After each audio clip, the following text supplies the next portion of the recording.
하박국은 나라가 멸망하는 국제사회가 전쟁으로 얼룩져 있는 위기 앞에서 어떻게 문제를 풀어갈 수가 없는 엄청난 위기가 몰아치는데 깨닫지도 못하고 여전히 죄악으로 온 세상이 허우적거리는 참담한 지경에 하나님을 만나 그 음성을 듣고 묵시의 말씀을 일어나 전했던 사람이 하박국이 되는 것입니다. 하박국이 하나님을 만날 때는 앗수르, 그렇게 악랄하던 앗수르 제국이 신흥 바벨론 제국에 의하여 멸망했습니다. 그 틈을 타서 남쪽 애굽 제국이 북녘으로 공격하여 쳐들어오고요, 앗수르를 무너뜨리는 갈대아 사람 바벨론 제국이 서쪽으로 진격하여 조그마한 땅, 지중해 연변에 있는 팔레스타인 그 지역에 충돌이 일어나는 거예요. 그래서 갈그미스 전쟁이 이제 일어나게 되는 겁니다. 이렇게 양강대국의 전쟁의 틈바구니 속에 정신을 바짝 차려야 될 나라가 제정신을 차리지 못한 채 나라 안에는 무서운 폭력과 악독이 그치지 않고 반복적으로 죄악으로 행하여지고, 억압과 약탈이 난무하고 다툼과 시비가 끝나지 아니하고 법은 땅에 다 떨어지고 못된 놈들이 착한 사람들을 등쳐먹고 정의가 짓밟히는, 무너지고 망가지는 세상이 되고 말았습니다. 권력자들은 종교 지도자들을 자기 정치 권력에 아부하지 않는다고 잡아서 죽이기도 하고, 백성들을 억압하고 온갖 악랄한 짓을 하고 있습니다. 참으로 참담하기 그지없습니다. 눈앞이 캄캄합니다. 어찌할 바 없는 이 좌절과 절망의 순간에 하나님께 무릎을 꿇었던 하박국, 그 하박국이 하나님을 만나 묵시의 말씀을 듣고 일어나 하나님의 말씀을 전함으로 좌절과 절망의 위기 앞에서 어찌할 바를 알지 못하는 하나님의 택한 백성들에게 힘없고 나약하고 가물가물 나라가 풍전등하에 처해 있는 이 위기의 순간에 어떻게 해야만 할 것인가를 가르쳐주는 귀한 말씀이 이 하박국 안에 있습니다. 하박국이라는 이름 자체는 봉안다, 끌어안는다, 매달린다, 그런 뜻이 있습니다. 그래서 제롬은 이렇게 하나님을 끌어안는다, 하나님을 사랑하여 하나님께 매달린다. 마틴 루터는 이 말은 꼭 기도한다라는 의미와 같다 그랬습니다. 하박국, 하나님을 믿음으로 하나님께 매달리는, 하나님께 살려달라고 간구하는 사람, 그가 하나님을 만나 계시의 말씀을 듣고 일어나 그 말씀을 전하는 위대한 선지자가 된 것입니다. 계시 혹은 묵시라는 말은 아포크리파인데 많은 것 가운데 눈곱만큼, 쥐꼬리만큼 보여준다, 그런 뜻입니다. 뚜껑을 확 열고 다 보라고 보여주는 것이 아니고 조금 이렇게 보여주는, 대단히 부분적이고 대단히 미미한 거에 보여주는 것입니다. 그래서 우리가 하나님의 묵시를 경험하고 나면 그것을 어떻게 해석하고 내 생활에 적용하느냐 하는 것이 대단히 중요합니다. 하나님의 계시의 놀라운 은혜 가운데 묵시를 제대로 깨닫지 못하면 이단이 되는 거예요.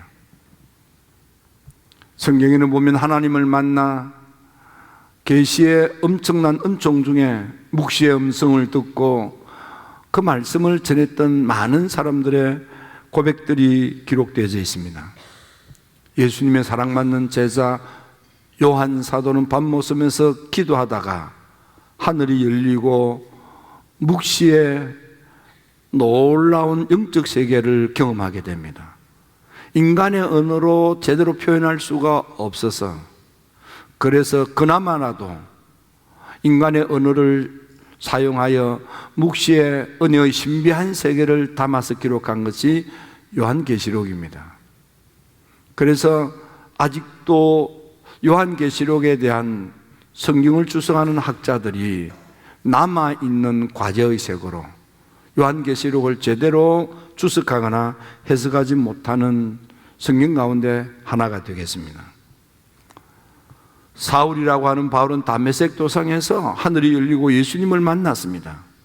꼬꾸라져 사울 또한 금식하며 기도할 때 하나님 주님을 만나 주님과 대화를 했지만은, 그러나 무엇을 어떻게 해야 되는지 깨닫지 못하고 있을 때 다메섹의 제자 아나니아가 찾아와서 안수하며 기도하고, 너는 이방인들의 영혼 구원을 위하여 복음을 전파할 위대한 사도가 되기를 하나님이 원하신다.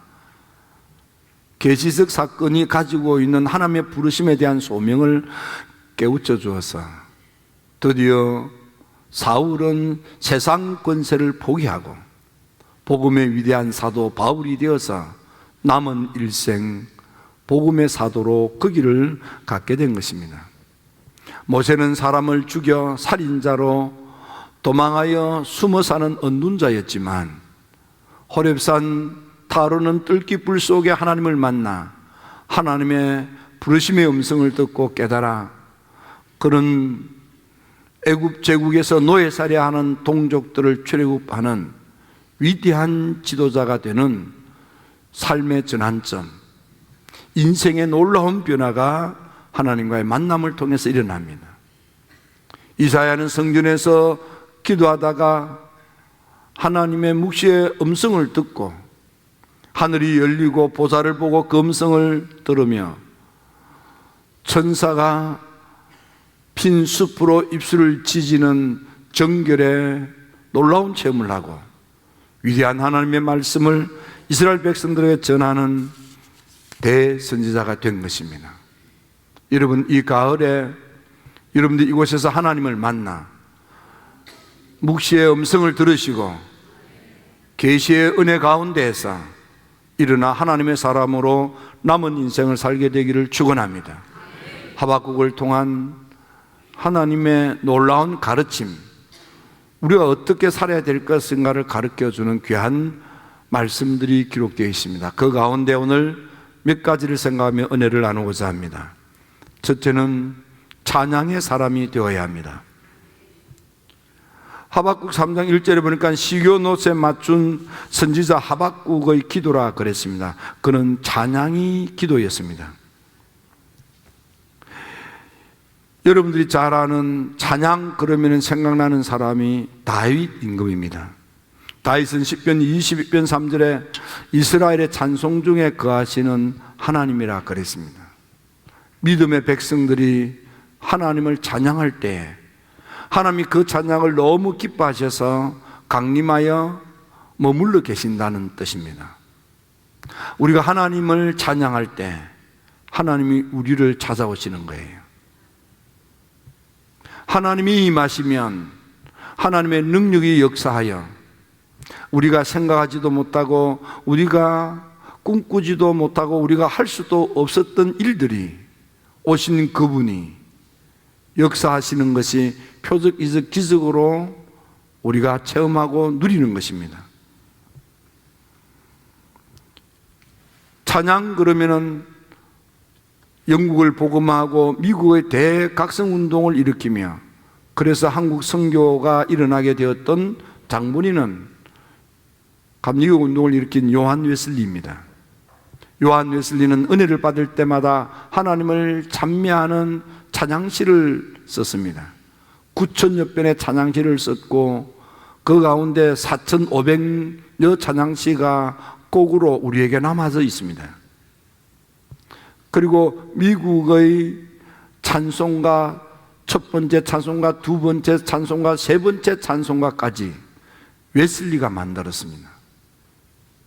하나님의 은혜를 경험한 사람들, 그 사람들은 하나같이 하나님을 찬양합니다. 왜 하나님을 찬양합니까? 다윗은 사무엘하 16장에 보면 하나님의 영으로 충만함을 받고, 그리고 악령에 시달리는 사울 임금 앞에 가서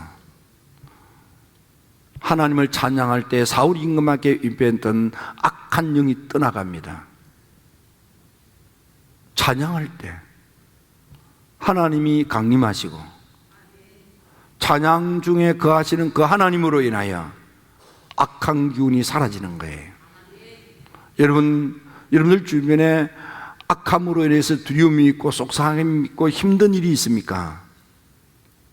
내 힘 가지고 어떻게 그 악함을 좀 이겨보려고, 그 두려움을 떨쳐버리려고 애를 써도 잘 안 될 때가 있습니까? 힘들죠. 하나님을 찬양하십시오. 그러면 내 힘 가지고는 두려움을, 내 힘 가지고는 유혹을, 내 힘 가지고는 속삭함을 이길 수 없으나 그분이 오시면 그분이 그것을 물리쳐 주셔서 그분의 승리가 나의 승리가 되고 그분으로 인하여 나는 평화를 누리게 되는 거예요. 그래서 찬양 많이 하시기를 바랍니다. 예, 기도가 잘 안 될 때 찬양하고, 속상할 때 찬양하고, 힘들 때 찬양하는 거예요. 특히 여호사밧 임금과 찬양은 밀접한 관계가 있습니다. 모압, 암몬, 마온 3개국 연합군이 공격해 왔습니다. 그 대군 앞에서 작은 나라 유대 백성들이 대항할 군사력이 없었습니다. 너무 다급하여 여호사밧 임금이 하나님께 무릎을 꿇고 기도합니다. 하나님, 우리는 저 대군과 맞설 군사력이 없습니다. 우리가 어찌해야 될지 알지 못하겠습니다. 하나님께서 기도하는 이 여호사밧 임금에게 희한한 처방을 내리십니다. 걱정하지 말고 찬양대를 만들어라. 그래서 찬양대를 만들고 하나님을 찬양하기 시작하는데, 성경의 자세히 보면 믿음의 사람들이 찬양할 때에 여호와의 숨은 복병들이 일어나서 18만 5천이 물러가게 하고, 그들이 가지고 왔던 전략 무자를 수거하는 데만 사흘이 걸렸다 했습니다. 찬양은 우리의 삶을 이기게 해주시는 거예요. 여러분, 두렵습니까? 유혹이 있습니까? 속상합니까? 마음이 아픕니까?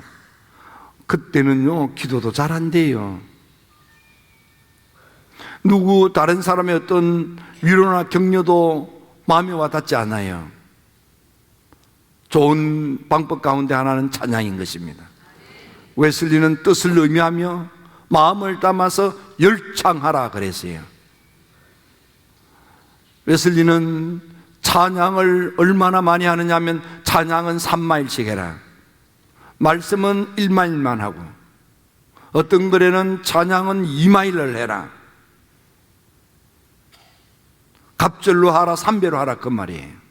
어떤 글에는 3배로 하고, 어떤 글에는 2배로 하고 찬양을 하는 거예요. 실제로 웨슬리 당시 때 산 위의 교회, 언덕 위의 교회, 힐탑 교회를 감리교회라 하는데, 이 힐탑 교회에 나오는 성도들에게 물었답니다. 넌 그 언덕 위의 교회, 산 위의 교회, 힐탑 교회를 다녔는데 왜 하필 그 교회를 다닙니까? 웨슬리 목사님 설교가 좋아서 다닙니까? 고개를 쩔레쩔레 하느라, 아유, 웨슬리 목사님 설교 때문에 그 교회 다니는 거 아닙니다. 당신은 왜 그 교회를 다닙니까? 찬양이 좋아서. 찬양이 좋아서. 그래서 10명 가운데 9은 찬양 때문에 그 교회를 다닙니다 그랬어요. 여러분, 한국의 그 복음송 이러면은 대체로 시작은, 역사적 시작은 웨슬리로부터이지만 이 찬양은 저 미국의 이 빈야드 교회에 존 윈버 목사님에 의해서 불렀던 찬양이 한국으로 들어와서 소개되는 거예요. 80% 90%가 거기서 불렀던 찬양이 들어오면 하나님 찬양, 뜻을 의미하며 마음을 담고 부르는 열창. 여러분, 하나님 찬양 많이 하시기 바랍니다. 찬양의 사람이 되시기 바랍니다.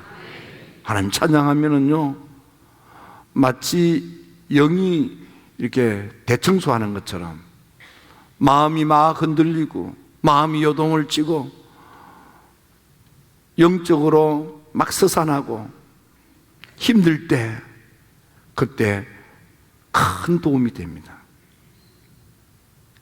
두 번째로 요한 웨슬리는 기도하는 사람이 되라.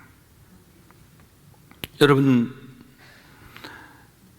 이 하박국이 활동할 때에는 여호와께 부르짖어도 하나님이 듣지 아니하시고 하나님께 외쳐도 하나님의 구원의 응답이 도시 없는 거예요. 그래서 어찌하여 하나님 응답하지 않습니까? 어찌하여 하나님 구원하지 않습니까? 어찌하여 하나님 돌보지 않습니까? 어찌하여 하나님 살피지 않습니까? 하고 하나님께 한탄합니다. 여러분, 우리가 기도를 할 때는 믿음으로 언제까지 기도해야 되느냐 하면 응답 받을 때까지 해야 됩니다. 기도를 하기는 하는데 응답 기도가 되게 기도해야만 돼요. 기도를 하기는 하는데 응답 기도가 아닌 기도를 하는 거예요.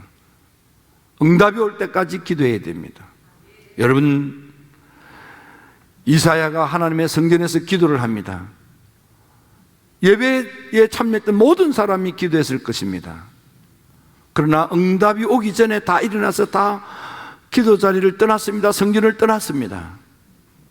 마지막까지 끝까지 앉아서 하나님하고 매달리는 이사야에게 드디어 응답 천사의 놀라운 역사로 하늘이 열리고 하나님 보좌를 보고 하나님의 음성을 듣습니다. 서랍들이 찾아와서 그 부정한 입술을 찢어 정결하고 깨끗한 입술로 변화시켜 주십니다. 위대한 대선지자가 되기도 합니다. 같은 성전에서 많은 사람이 모두가 다 예배를 드렸고 기도를 했을 겁니다.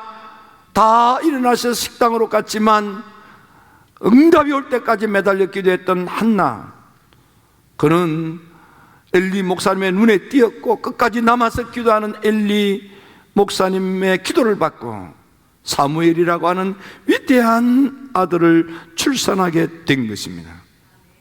다니엘은 히데겔 강가에서 온 동네 사람들과 함께 기도를 시작했습니다. 기도를 하다가 보니까 응답의 역사는 일어나지도 않고 왠지 모르게 분위기가, 기분이 서산했습니다. 기도하던 사람들이 이상하다, 무섭다, 겁난다 하고 기도 자리를 일어나서 다 떠나가 버렸습니다. 믿음 가지고 끝까지 기도 자리를 지켰던 다니엘에게 20하루 만에 응답 천사가 온 것입니다. 성경을 자세히 보니까 기도하는 첫날부터 하나님은 응답 천사를 보냈지만은 방해하는 헬라군이 있어서 오지 못하다가 미가엘 천사가 나타나서 방해하는 천사를 물리치고 그래서 도착했는데 그게 제1회 20하루 만에 도착한 거예요.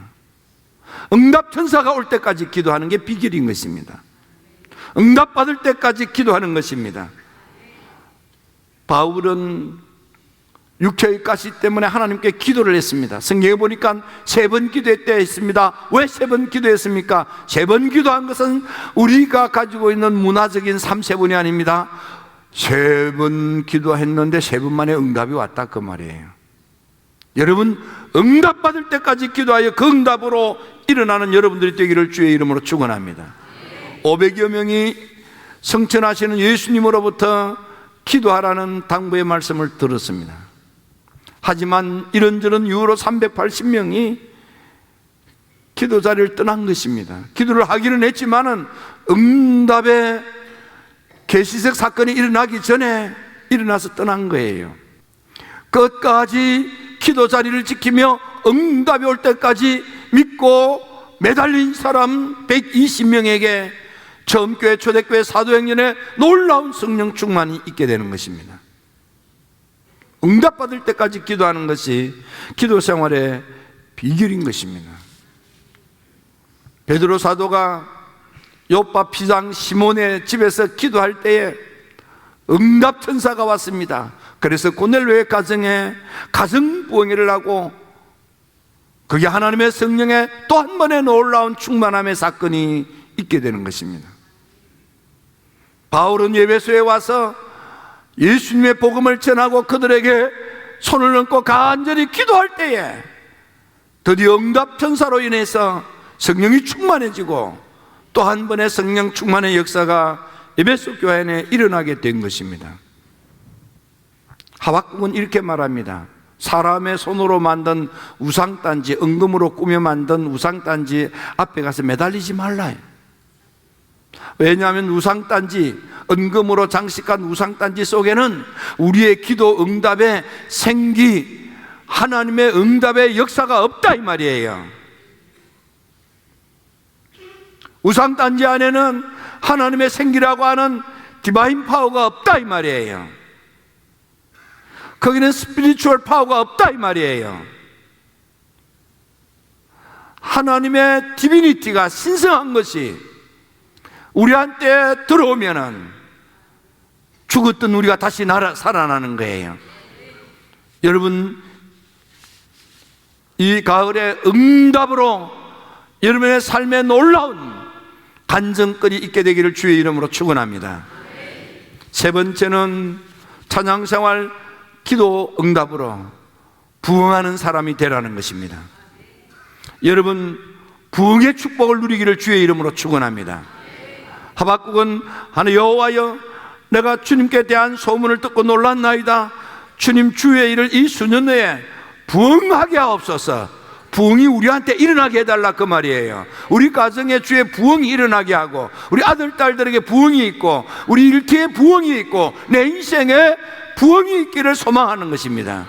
이 가을 부흥의 계절이 되기를 주의 이름으로 축원합니다. 가정이 부흥하게 될지어다.